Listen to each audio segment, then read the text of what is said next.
Hi guys, so in this notebook we are going to see k-means clustering using iris dataset. What is k-means clustering? So k-means clustering is clustering algorithm in which we cluster similar data points and data points in the different cluster are further apart. K-means clustering is an unsupervised learning algorithm. Unsupervised learning algorithm is a machine learning algorithm to analyze and cluster unlabeled datasets.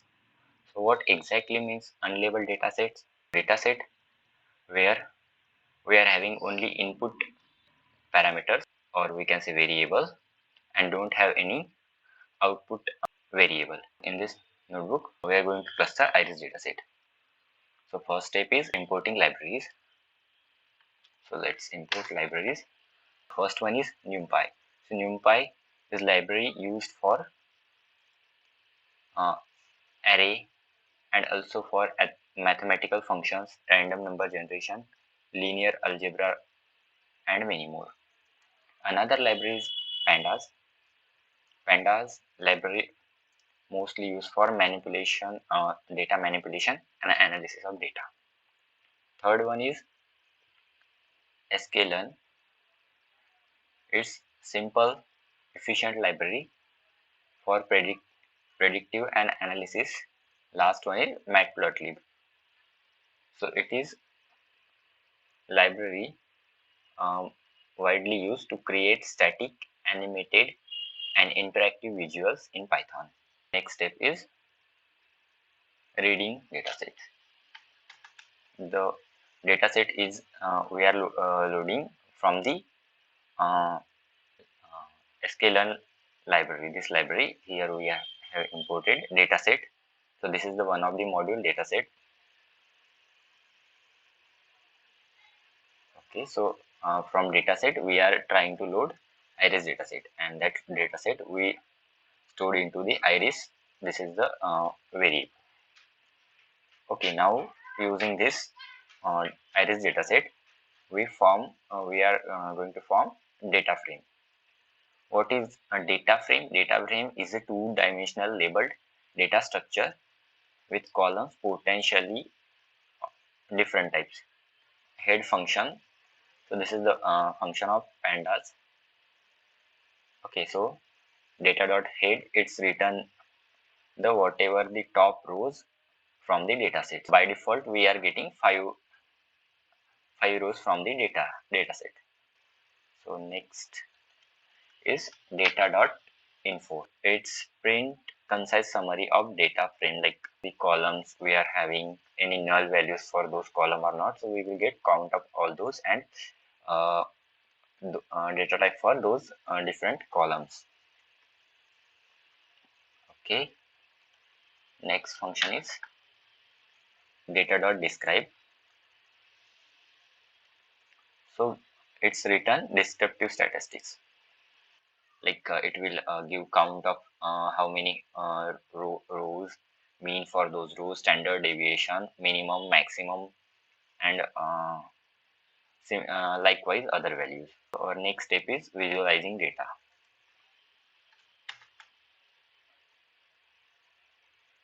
So here I have tried to visualize all the columns. So actually we are having 4 columns: sepal length, sepal width, petal length, and petal width. Okay, so this is the first plot for sepal length. So I just visualize this to just get understand what is the distribution of data within a column. Okay, so here we can see starting value, or we can say minimum value for that column and maximum value for that column, and what is the maximum number of values in which range. Likewise for other columns as well. Sepal width, we can see we are having most of the values in the range of this we can say 3 to uh, let's say 3.2. So in between we are having most of the values for sepal width column. Okay, so next for petal length, So here we can see we are having values starting from 1 to 7, but here let's say in between 2 to 3 there are no values. Similarly for petal width, these are the hist plot. So we used to visualize the data whatever we are having, like in each column from the data. Next step is finding the optimum number of clusters. Before going to form a cluster of data, we must need to know like how many number of cluster we can form and what should be the optimum value for this those clusters. So here what I did, I have created one list name as a centroid list. Okay, and next I have created one array which is range sorry one yeah, so it's ranging from 1 to 11. Okay, after that I have iterate through this number of clusters array. Initially we will form cluster with like it will take a value I value as a 1, so we will form cluster as a whole data set as a whole data set as a single cluster. And we are initializing this k-means cluster with the k-means plus plus. Okay, so this is the maximum iteration. So what will be the value for maximum iteration? Algorithm will iterate through data, and in it will it's representing the how many maximum number of cluster we want, and random state is 0. After initializing k-means algorithm, we are going to fit data into that algorithm, or we can say model. After fitting data set into the model, we are just taking value from our model like inertia. So inertia represent how well our model clustered. So this value we are taking and putting into the centroid list. After that, we are plotting those uh, inertia value and cluster into the plot. So here we are passing x parameter like this parameter as a number of clusters. So we are having clusters starting from 1 to 10. Okay, and centroid list, it's just inertia value for each cluster at a y-axis. This method the method we use like the whole this process whatever I explained in this block sorry in the cell, it's called as elbow curve method. It's most widely used method to identify optimum number of clusters. The basic idea for the basic idea is for each k value we calculate average distance to centroid across the all data points. Okay, so as we can see, uh, this curve is like elbow. Okay, so when average distance to the centroid it doesn't decrease significantly with every iteration. So after like this in this plot we are having 3 is the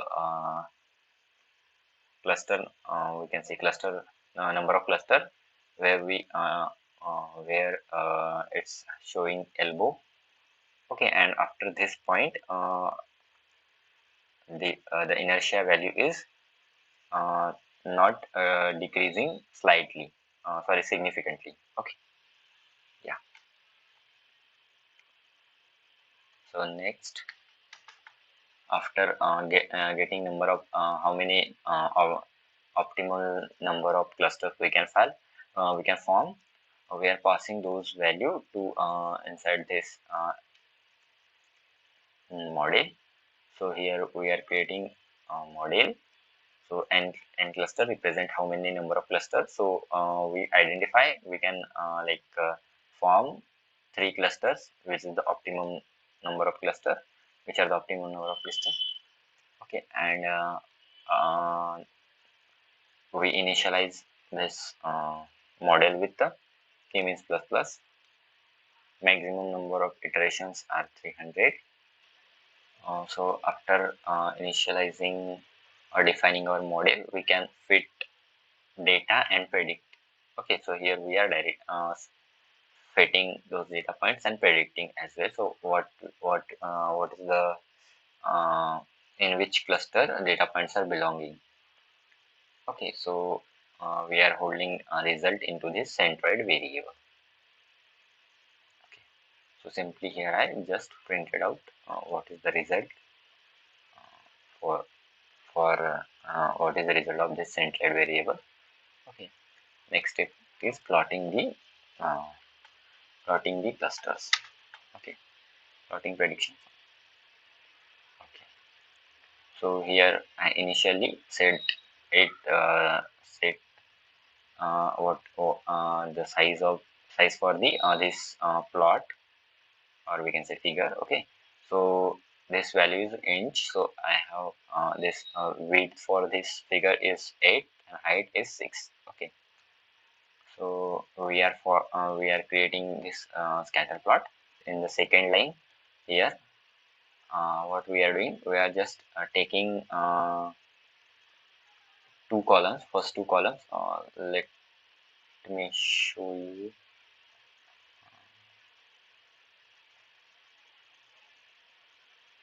Okay, sepal length and sepal width. Okay, so we are taking only those two columns because here we need two values, x and y values. Okay, so what we are going to do actually, so we are just selecting those records where centroid is equal to 0. Okay, so let's say this is centroid, first centroid. Okay, and for first column of the data set, value of the first column for that row, and here uh, similarly that centroid should belong to uh, cluster 0, that's first cluster we can say, and second column from the data set. S represent the size for this marker. Okay, and this C represent color for that particular marker, and we are labeling this uh, cluster as a iris setosa. Okay, so this is our first cluster. This line represent first cluster. Okay, which is in the red color. So this one. Okay, so in the second line we are doing the same. Here we are just checking centroid should belong to second cluster. So centroids should must be equal to 1, and we are taking first column from the data set, and here second column as the xy value. Okay, and size is 100, same color is blue, and we are labeling this cluster as a iris vernacular. Okay, so we can see this second cluster is blue in color, and this third cluster is uh, in the green color. So this is the cluster. Okay, so this whole part represent value for the x. So this one, this is the range we can say. Okay, and this second parameter is representing the value for y, this one. Okay, and here what we exactly doing, we are just trying to map the index. So centroid having some index, so this is the array, and like let's say this is the index 1, sorry, index 0 1 2 3, similarly okay, likewise and so on. Mm. And same for the data, we are having index for each rows. Okay, so when we iterate through first row, we are checking value into the first row of this centroid list. Okay, so if on this same index we are having centroid value is equal to 0. Okay, so we are going to pick the for uh, value for first column into the same row. Okay, and here we are picking value for the value of the second column for first row. Okay, likewise for whole data set. Okay, after this plotting these three clusters, we here in this next line we are plotting clusters, sorry, centroids for the clusters. So this first x parameter what we are passing, we are passing the what is the value for centroid, first centroid, sorry, what is the value for each centroid on a x-axis. Okay, so this represent this zero represent x-axis, or we can say first column second parameter as a y variable. So this represent this y value for each cluster center. Okay, so let's say okay, and let's say this is the cluster one, correct, red is our cluster first. So here in the array we will get first value as something 6, blue is our second, so second value is 5, and third value is near to 7, or we can say 7. Okay, so these three values for for this uh, parameter we can say. Okay, and here we are getting y values. So for first cluster we are having y value let's say 2.8. I'm just assuming, don't we just for understanding. Here we are having a value just say 3.4, and for this third cluster we are having value 3. Okay, similarly okay, this for just understanding. And plotting legend, so this is for legend, so this is legend. Okay, so we will get list of legend.